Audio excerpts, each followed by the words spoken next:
Welcome into this week's Cornhusker Conversation. For this week, we're chatting with senior wide receiver Jahmal Banks, who had a big first day as a Husker out there in Memorial Stadium. How was your first game day here in Lincoln?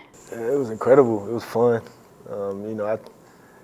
My grandmother came, and she's been alive for 70 plus years, and she's a diehard Skins Commanders fan, and never seen nothing like that. And so it was exciting for my family to even see that, and then just for me, just being out there, taking in the moment, and just performing, like we worked on, and just yeah.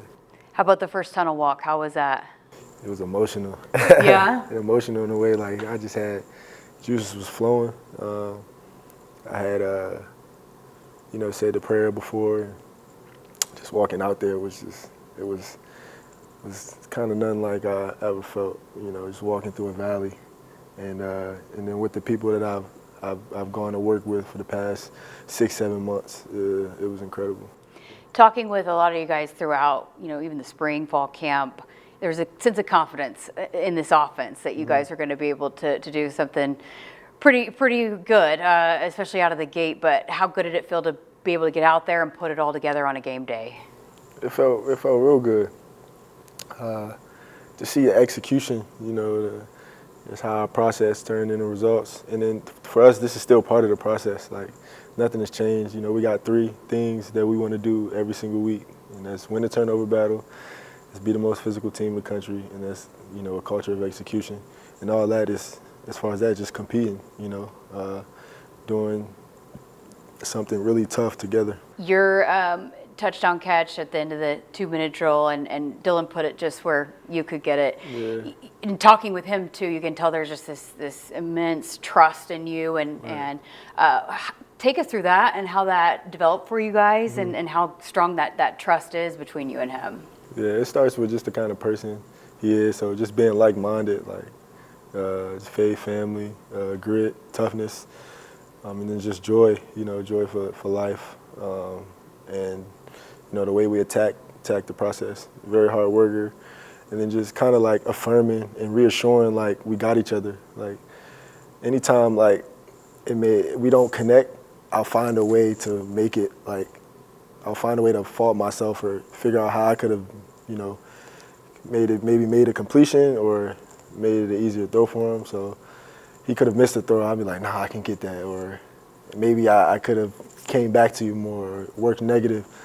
And so by us doing that, it challenges ourselves to take a look at, what we're doing and see how we can improve. Was that connection pretty immediate, or did it take work, to get there?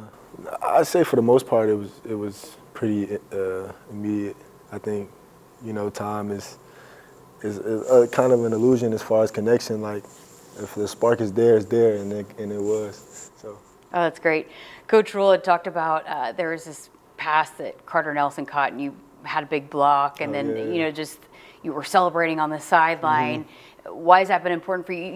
You're an incredible ball catcher, but you want to be involved in other ways. Why has that been important for you? Take us through that development for you that you want to contribute in other ways. Yeah, so as I said, I've had some press conferences in the spring, and they always ask what do you want to bring, to the team. And I spoke about seeing my teammates as a reflection of myself. So how I treat my teammates is ultimately a projection of how I treat myself. And so it's about what I can give, I can give that block for my teammate. I can get this water from my teammate. I can do anything for my teammate because my teammate is me, and it's us. And so when you give and you give and you give, I think everybody receives. So that mindset right there is probably ultimately what led to you getting one of the single digits. How special was that when you got that news, knowing that you're going to be wearing one of those single digits for this team? Yeah, it was an honor. I pride myself on paying homage and honoring those who come before me and who support me, and who paved the way. And not just the people before me, but also the people that I've worked with, so the entire team, the staff, the whole program. It's amazing. And I'm very appreciative of my teammates just for having my back and, just being a Husker.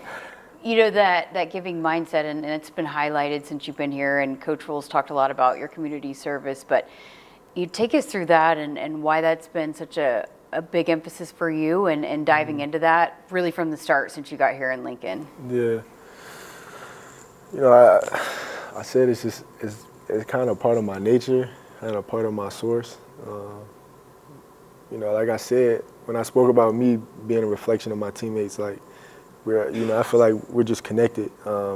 It's beyond the sport, you know. And, you know, growing up, just, you know, being around my mom and my sisters, just feeling like this was a mission, like it was already bigger than myself. Like, I'm here for a purpose, and, you know, I felt like my job was to find that purpose, and that's part of it. And so I'm going to live my purpose on purpose, and then, you know, maybe that'll unintentionally or intentionally allow others to do theirs. That's great, but, you know, for a lot of people, they might do it here or there, but for you to go above and beyond, I guess what's behind that, and what leads you to want to do that? I mean, if not me, then who? Who else is going to do it? So I think just taking ownership, and, you know, you got to, if you want to see change, be the change. And so that's just a choice that I make. How important was that part of it when you decided to come to Nebraska? I mean, I know you were looking for a lot of different things. You got a lot of layers to you, but that part of it and the giving back and just the community aspect of it and what this program does, how important was that in your decision to come here? It was very imperative. You know, I spoke to my mom about the kind of culture I want to walk into, especially with it being my last year. And so that was something I felt, you know, whether I was talking with the staff, Coach Rule, the players that were here. I spent a lot of time with Jeremiah and J. Lloyd because they won the track team during the winter. Spent some time with Malachi, and then Dylan even flew in during my visit. And also Isaiah Nair was on my visit as well. And so just, you know, the people I was around, and it wasn't about all the things that they said. It was about, you know, the actions that were displayed, and then just followed through. One of the things we like to do on this piece is get to know you a little bit and what you're like outside of football. And you have a very interesting hobby. You make music. Tell us about that and the background behind that. Yeah, I do. So as a kid, like I just had a kind of like poetry, you know, just art, like being an artist. Like I was just, in my mind, I was always creative. I always saw things in different perspectives. I was able to see, you know, both people's side of the argument and not necessarily say like somebody was right or somebody was wrong, but I get it, you know. And so I wrote a poem in like, I think 6th, 7th, or 8th grade. It was called A Broken Generation. And I won like a little award, I guess, for like the poem. And then that I love music. Like I love music, all type of music. And so that poetry, you know, just turned into lyrics just with a beat. And then I just started writing songs. And yeah, that's how it started. And I just found a rhythm, found people that I like to listen to, kind of found my own flow, and just spoke about, you know, the environment that I grew up in. And, you know, I talk about just the trials, the tribulations, the struggle, the pain, the mental health, you know, just, yeah, what it means to just come from struggle. What does that do for you? What does that provide for you to have? Because you were all in on football and you were very dedicated and you worked so hard, but to have something like that outside of football that you can invest in? I say, like, it saved me, you know, like having an outlet. You know, at certain times, like I would write songs, like a year ago, and I go back to it, and it had kind of answered a question for me. Like I was kind of like writing. It's almost like a manifestation, or you know, words or an affirmation. Like, okay, this is why. Like I was starting to get answers of why I felt certain ways, and so it means a lot to me. And you know, music. I know music has the power to change lives, along with a lot of other things. And so it's real special. Like you can turn music on, and like 5 people who don't know each other now know each other. You know what I'm saying? Just because of a frequency and a beat. How does it feel when you start the process of you writing and then the whole production part of it, and then when it's a finished product and you put it out for people to hear? What's that feeling like? I feel good because at first I was like, man, it's just something I did for fun, and so I would send it to my teammates like, damn, like thank you, you know what I'm saying? Like I appreciate that. Like they be like, you be gatekeeping, Ma. I'm like, bro, this is what I do, you know. And so then the people are like, man, you should just drop it, bro. And then, me, I talked about like caring what people think. Like, nah, this your work, this your art, this is beautiful. You know what I'm saying? So I just, like, all right, fine. That's great. And it's not necessarily, for a lot of gain. It's just for if it helps you, it helps you. You know. Yeah, that's awesome. Okay, so if people are wanting to find your music, where do they find it? Tell us where to find it. It's Spotify, Apple Music, maybe YouTube. I'm not sure. It's Up Top Mall, UPTOPMAL, and yeah, Up Top Mall Perspective. Up top. I don't know. I just came up with it. So, yeah, awesome. Or somebody else came up with it, and I translated that to. That's great. Do you foresee this as something that you want to continue to pursue at the same time as football and balance both? Yeah, I haven't been writing music lately. Just been so focused on football. Not that I can't, I just haven't made time. Like if I really wanted to do it, like I could, you know what I'm saying, I could make time, but I listen to the files that I haven't dropped yet. I listen to sometimes the singles that I do have, but yeah, for sure, like all type of music. I don't just want to make like a little melodic rap. I want to make, a lot of other types of music too. So are you listening to yourself pregame? Sometimes, yeah. Sometimes, that's cool. Yeah. That's cool.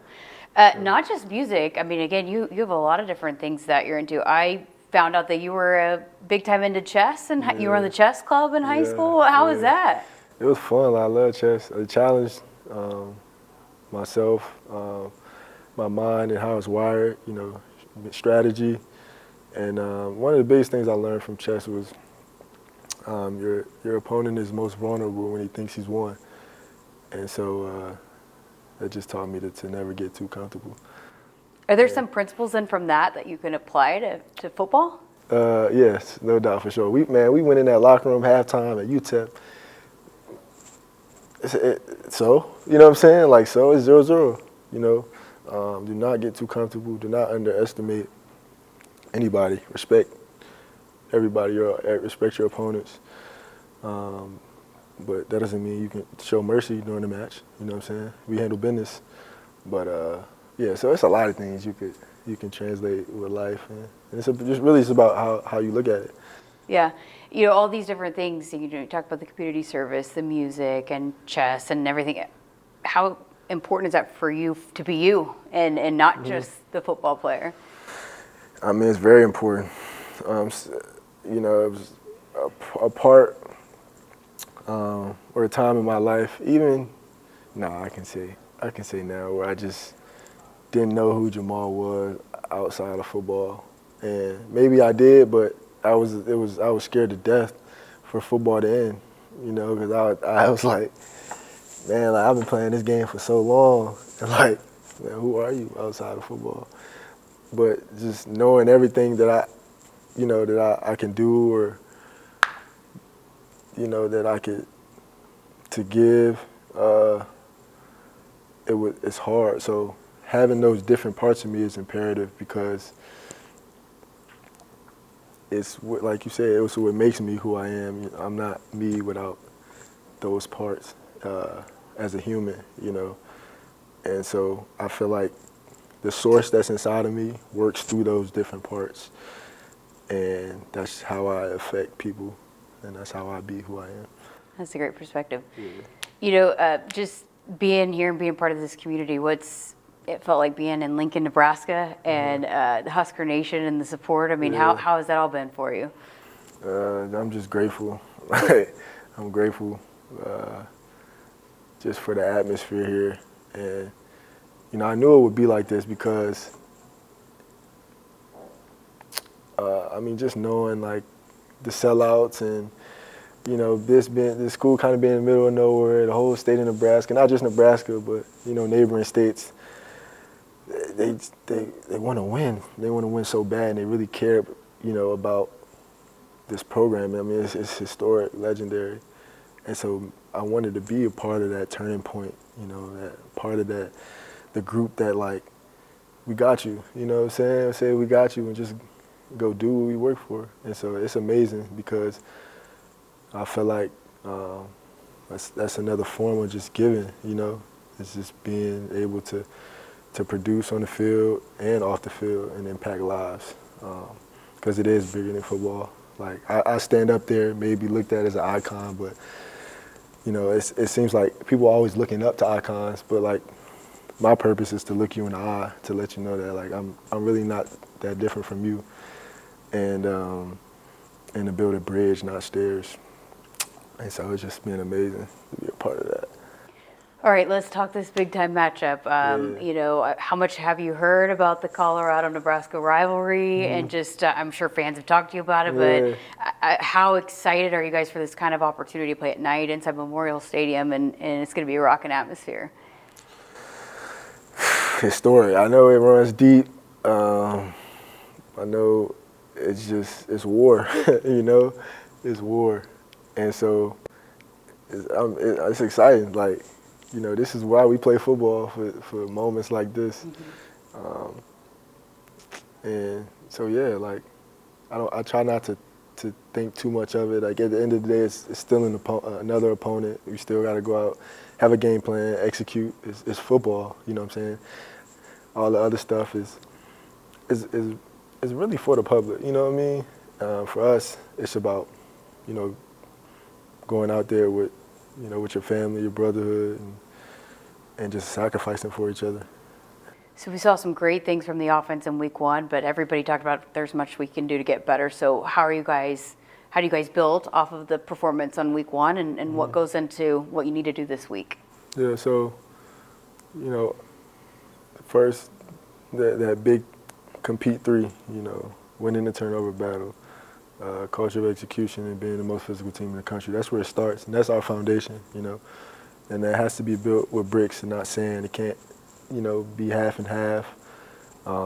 We got to be like that all the time. And so, obviously, I say to continue to do that, but don't get too high, don't get too low. Like, we got to stay level-headed, stay poised, because we will have some success against Colorado. We will hit adversity against Colorado, but staying level-headed,